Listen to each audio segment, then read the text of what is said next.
Welcome to Charting Change in Legal. I am Ari Kaplan, an analyst who covers the legal industry. And as always, I am privileged to be joined by my colleague. Caroline Hill. Hi, everyone. I am the editor-in-chief of Legal IT Insider. Great to be here chatting with you, Ari. It's been a little while. It has, and I love these conversations. I will maybe set the tone for this call by saying the world seems to be moving much more rapidly. I mentioned to somebody recently, I said, with all of the different changes that are taking place in legal specifically, it feels something like sand falling through your fingers, where you're trying to capture every nuance, trying to follow every development and trend, and a single person, a single team isn't really capable of doing that. You just have to capture what you can and keep moving forward because we are seem to be in a very rapidly shifting environment at the moment.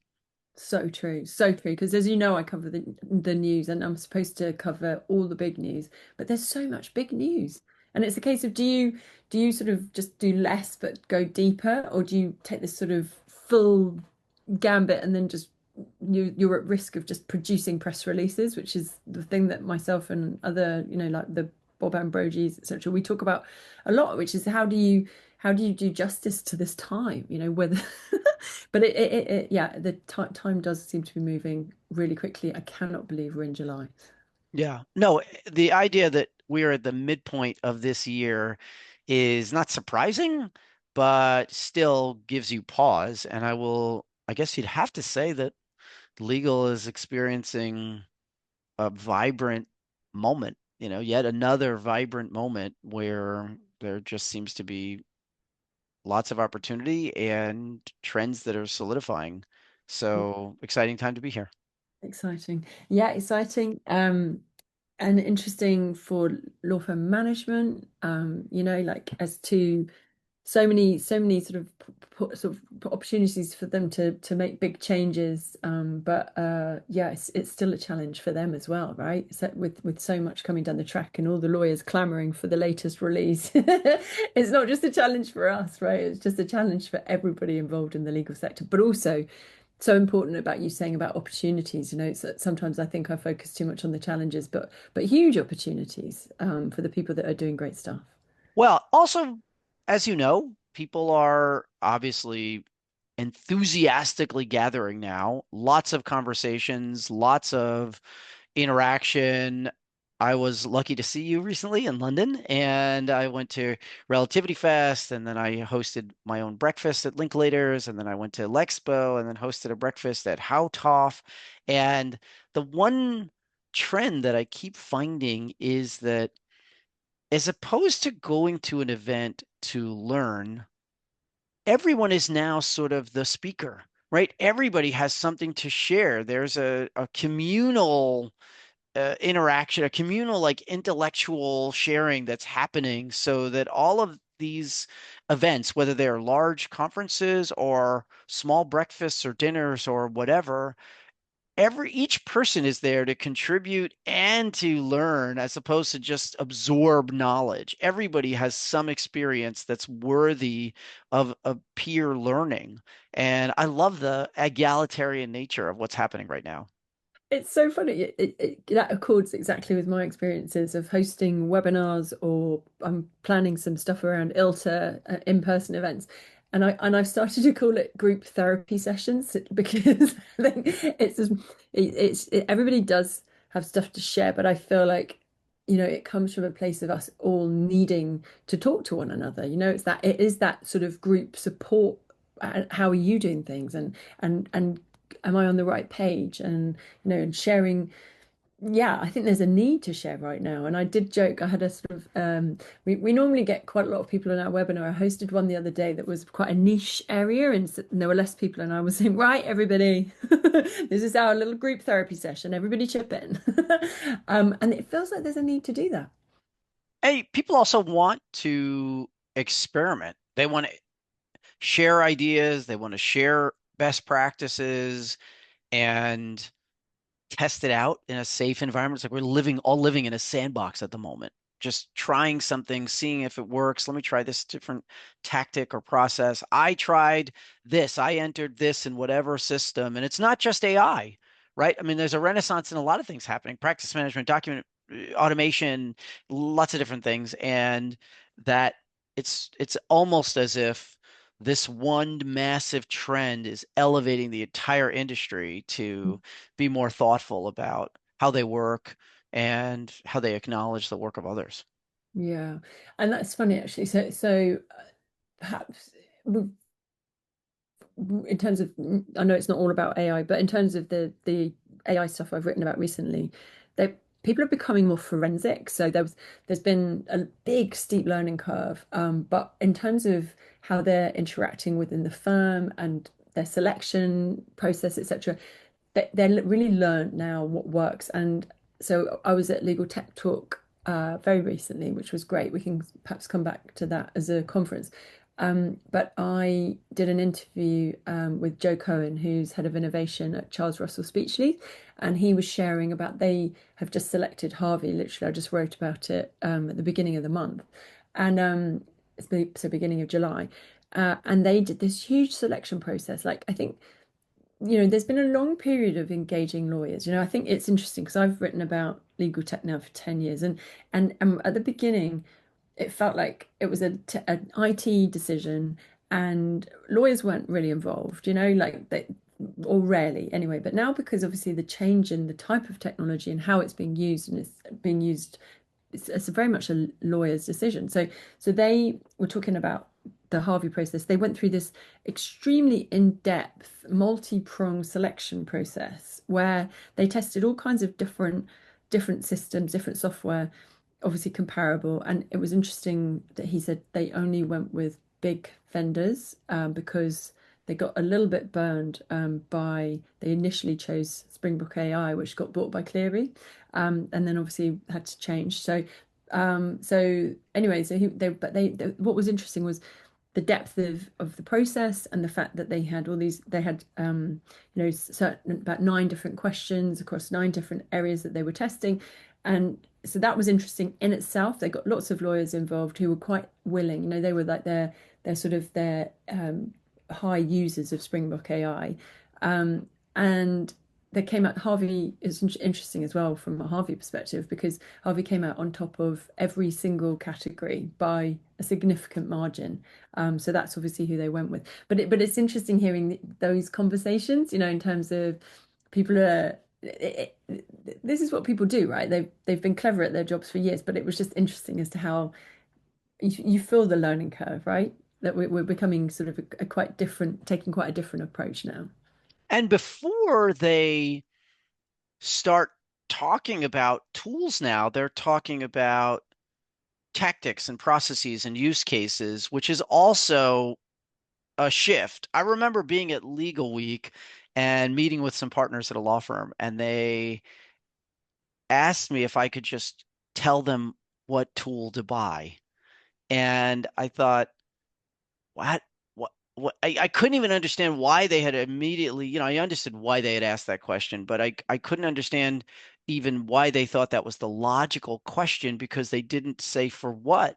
They just said, can you just give us the tool or a list of things that we should just buy and implement? And I thought, oh my gosh, you are not approaching it the right way. And we all laughed. And then I realize now that more and more organizations are hearing that and recognizing that it's much more about, you mentioned this forensic look. It's much more about really opening the hood and trying to figure out how are we working rather than how does this work.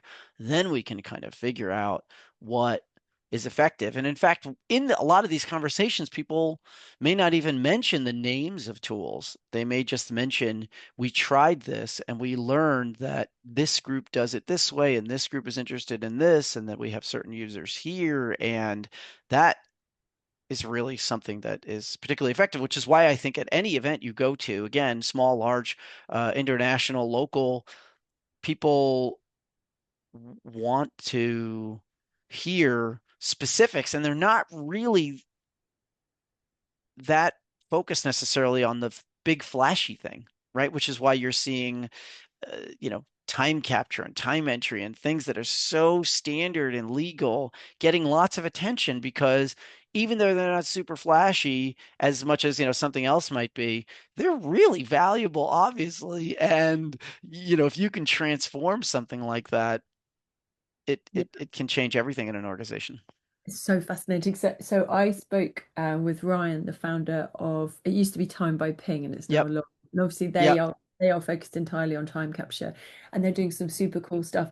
And actually, that's a fascinating area because people haven't really ever understood time. And now as we're moving towards, they're really seriously looking towards like flat fees or moving away from the billable hour, or they can see it on the horizon for a big chunk of work. They're having to actually really understand the way that the way that they bill, and also there's a huge amount of unbillable amount of work that you can't charge for, and they're really starting to dive into what that looks like and analyze business development. And there's so much more analysis behind the scenes in terms of how do we actually work, and we need to understand that in order to move to a position where we understand our value.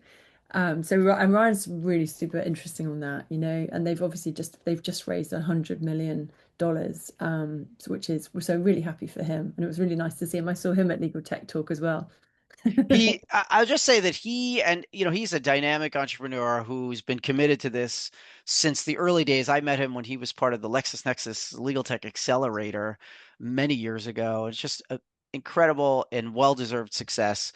I have to say that I love seeing the folks who have been committed to innovation and change and upskilling and improving the profession for so long, really being recognized. I mean, they've been recognized, but obviously the acquisition of VLEX by Clio is an incredible milestone in our space. But I have to say that I've read several posts, including by Kevin O'Keefe, the founder of LexBlog, among other organizations, and he wrote something I am going to write, but that really resonated with me, which is those leaders, particularly Jack, Ed, and Phil, are are really, in my experience, just extraordinary individuals, like human beings, and the fact that they've combined is very meaningful. And I had a personal connection to that transaction when I saw it. I wasn't home at the time. I was away, and I saw it, and I thought, I love this. These people are just fantastic human beings. They've certainly been supportive of me throughout my career. And it sounded like, they have done the same for Kevin and for, I'm sure, many, many others. So it wasn't as much the business transaction that resonated there, just like, your admiration for Ryan, who's been, doing this for many, many years. It's interesting to see the personalities behind these developments and just to appreciate their commitment to this change, which isn't easy. No, I mean, yeah, that's extraordinary. I'll come back to Jack in 1 second, but I have to say I kept teasing Ryan about where's the Lamborghini, because obviously he's like, shut up. He looks, I've heard from a bunch of friends that that it's actually different. Then it becomes much more accountability, right? The yeah, numbers yeah. really matter. They create an account level of accountability that forces just like a heightened business acumen and focus. So I think that it's not. There's no Lambo, Yeah, but the sadly, the raise isn't the moment. I think you'll have to ask Ed and Phil where the Lamborghini is, but but I don't think that's their style. I'm going to be asking Jack. Yeah, yeah. So Jack's a great, I mean, he's a great leader. He's extraordinary. You and I have no doubt talked about him before because it's quite unusual for a CEO, founder CEO to get to that stage, right? Like because and Jack's obviously raised a lot of money, and I mean that the acquisition for $1 billion of VLEX is just extraordinary. The money that's starting to flow is just extraordinary when you think about that number, right? And I think he's got the march. So obviously, what people are trying to do. So VLEX, as everybody knows, combines AI, LLMs with data, so legal database, which is currently where the value is in terms of really being able to apply the LLM to that legal database. And VLEX obviously been doing a great job. I mean, it's interesting. It's quite a different it's quite a different business for Clear. They're now in the business and practice of law. So that's quite interesting that they're combining the two. It'd be interesting to see how they do it because it's a very sort of separate area. But so I was just kind of curious as to how that will work. And no doubt we'll have lots more conversations in the coming weeks about that.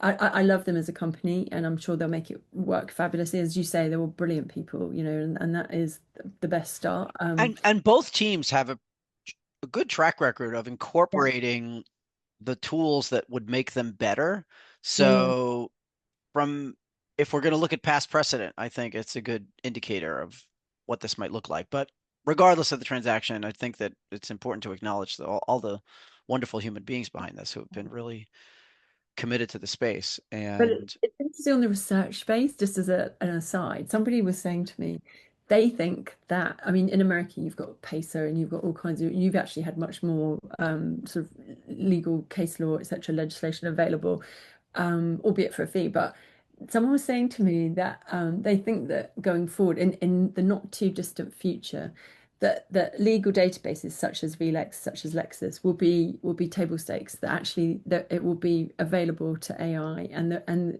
so it's an interesting acquisition. I think it's not going to be the only one. I think I've forecast other acquisitions, which should probably stay off this because you're Switzerland.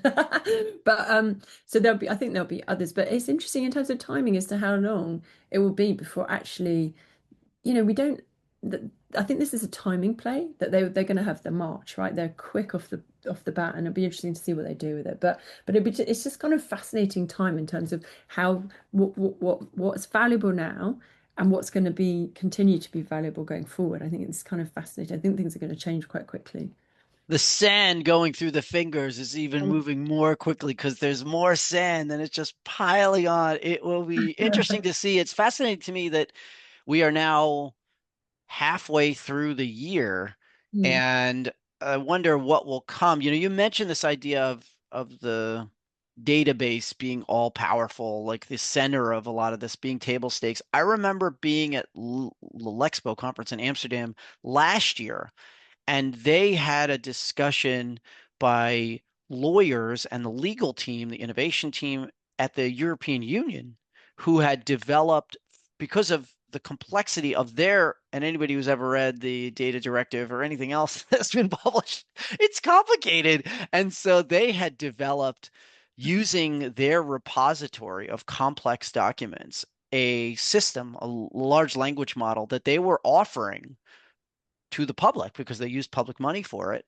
to develop it. And it was really, really interesting. It was a tool that you can build on and fascinating to see. So I encourage people to look broadly beyond just the handful of private companies that they see developing this, because there's incredible development happening in a lot of different directions and in areas where you might be able to access some of this information yeah, in different ways, and maybe more broadly.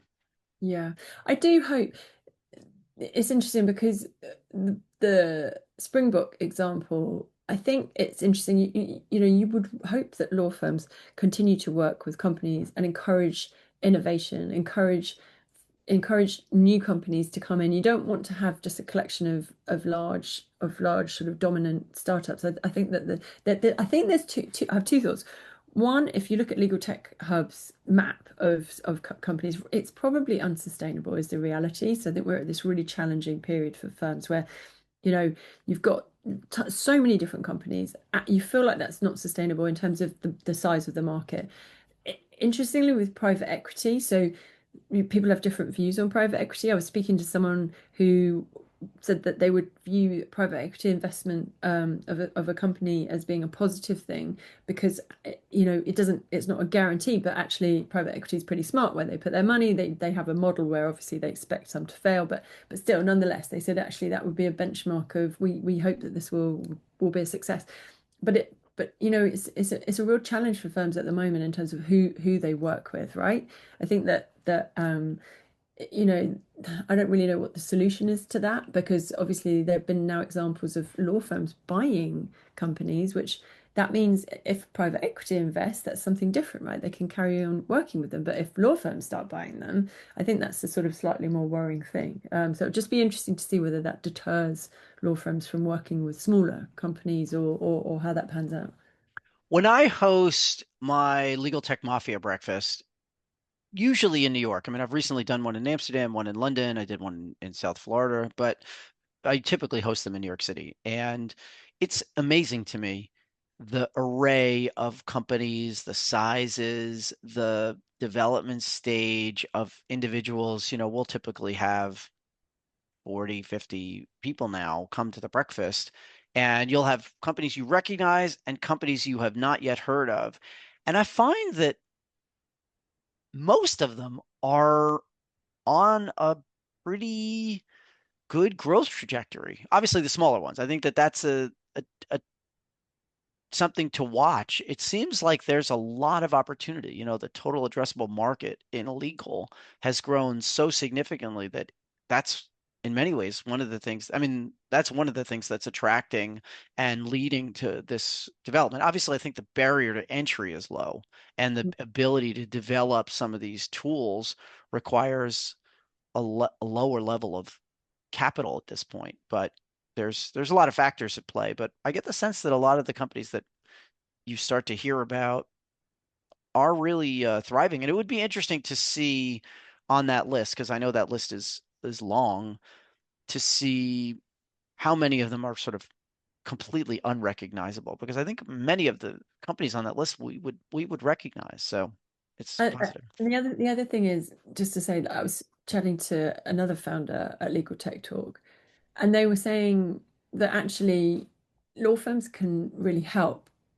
I know this is much easier said than done, but he was saying that the sales cycle for small companies is so long, and actually that law firms going to get where they're going to get anyway in many cases. And actually, he said they really don't have to invest that much, in terms of sort of starting to do proofs of concept. And he was saying that they have a big perhaps responsibility is not the right word, but they can make such a huge difference that they don't understand that these super lengthy sales cycles can be actually really damaging for small companies. So it's a little bit chicken and egg, but obviously law firms aren't just going to bundle in, and they've got a lot of decisions to make, but it's just something for them to bear in mind, I think. I don't know if that is really something that a law firm is responsible for changing. I mean, obviously the law firm has to protect its data, its clients, it has ethical obligations. There's just an array of reasons why some of these things take time. There are a lot of stakeholders. It's an overhead expense. I just think that it's an interesting discussion because this has come up. The sales cycle is long. It's very hard to break through the noise that you see posts like this. I've had conversations with folks like this. It's come up in various ways at events that I've been at, and yet I don't know that that's the challenge that you can work around. It's often great product, persuasive pitch. There are different factors, but the idea of a law firm reducing its cautionary protocols, I think is probably an area that is less likely to change than some of these others. It's so problematic though, and it sounds like it's If you were selling to a bank or to an insurance company, you'd be facing lots of the same issues. I don't, yeah, I mean, but then, so, I mean, I agree with you. They're probably not going to change, but chatting to a founder of a super successful company that's doing really well, they're not struggling. And we were talking about the private equity thing, and I was saying, about I was sharing the same observation that I just shared with you about, this guy who was saying, a very senior person at a law firm that private equity is a good sort of benchmark, and everyone's private equity is very polarizing, right? And the founder who hasn't taken any investment was just so horrified. He was saying, "Oh my goodness, we law firms just need to move faster. They need to find a way to innovate quicker, whether it be small proofs of concept." He said they don't actually need to spend nearly as much as they think, just to start testing in a, like you mentioned the word sandbox, testing in a sandbox, moving. There are ways of speeding this stuff up, right? Like actually, if you want to be an agile organization, then it shouldn't really take, I get what you're saying, right? That in order to roll out something on an enterprise basis, of course, there are lots of different hoops, etc. But actually to do sort of small sandbox, and exercises and tests and behave as an agile organization, which is what law firms really need to move towards, right? And also we've moved past the idea of IT just being an enterprise thing, right? It might be that corporate need this and litigation need this, and we're going to have lots of different, and that presents a different conversation and a challenge in itself. But that's not what we're talking about. It's more like the speed. I do feel like they need to find a way to move faster. Not just. I agree with you. It shouldn't be the well-being of the startup isn't their responsibility, but just for their own well-being and an ability to act fast for their own interests. I think probably they need to do better personally. This has become a passionate topic. Yeah. Right. No, it's a really interesting topic. It's come up many, many times, and there's a sort of frustration. I assure you, and I know that you're as deeply connected to this particular community as anyone, but the people who are responsible for making these decisions or participating in these decisions would love to make them faster.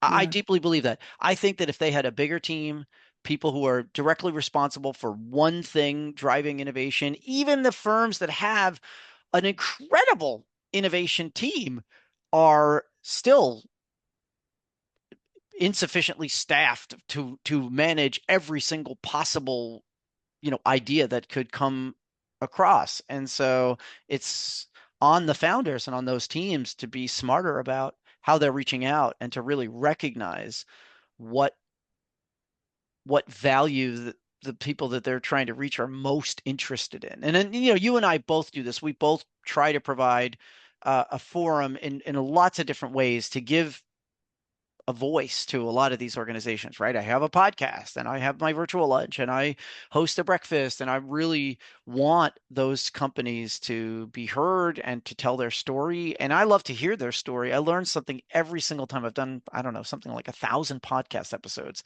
And every single time I hear a story from a founder, I love to repeat a few years later to see if that founder brought her vision to fruition, right? I'm always trying to figure that one out. I host a CEO roundtable, which I just hosted. And I will say that one of the benefits of convening these conversations is also to connect leaders, but to have them, again, coming full circle to the initial thing that we talked about, which is probably a good closing point, is that people who are doing the same kinds of work and who are challenged with some of these issues that we're talking about need to connect with each other in a way that allows them to be candid and to be vulnerable in some respects, and which is a word that isn't commonly associated with the legal profession, but a vulnerability that allows them to maybe see their blind spots, have someone help them see the blind spot of this is an issue not of our product and not of our service and not of our approach. It's because law firms take too long to buy stuff. And it's like, wait a second, let's have a conversation about this. How have you penetrated that? What have you done? Oh, well, we have this incredible product. Everybody wants it. They're bringing it down our door. Oh, maybe, so I just think that there's an interesting solution here. And that solution in many ways comes from candid conversation that's honest and sincere. Well, I always appreciate our candid, sincere conversation. Like, it's always a pleasure, It's and it's a privilege, Caroline. and we Yeah. cover so much. I know. Who even knows? We're bouncing around. It's going to be hard to listen to this, but I'm confident that Tom will make it and do his best. Um, Anyway, well, Caroline Hill, it has really been my honor. I've always enjoyed these conversations and excited to continue on our schedule here and to just see what the next half of 2025 holds. and Ari, I look forward to catching up next time when we'll be close to ILTA, and so we can start to think about what's going to happen there, and also we'll be able to get together maybe with our microphones We'll again. have to bring our flashy microphones. Right. Awesome. Nice to Caroline, See you soon. Thank you so much. Thank you. Bye.